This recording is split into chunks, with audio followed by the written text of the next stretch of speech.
Nuk është kjo edhe një mënyrë për të ushtruar shantazh dhe për të disiplinuar përfaqësuesit opozitar që të mos kritikojnë politikat e qeverisë? Normalisht që është, pasi që ne nuk jemi pa informacione.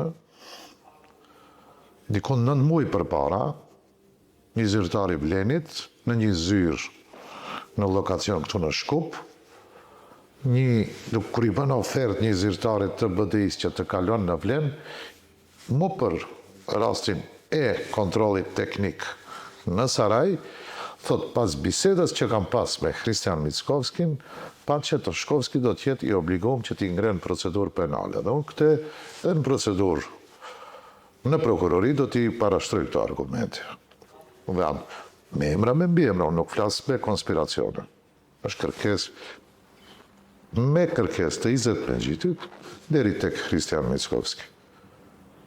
Këta një ditë do jenë edhe persona fizike dhe unë dhe jenë persona fizike. Nuk dhe jemi për erë bartës të funksionave. Kjo është realiteti.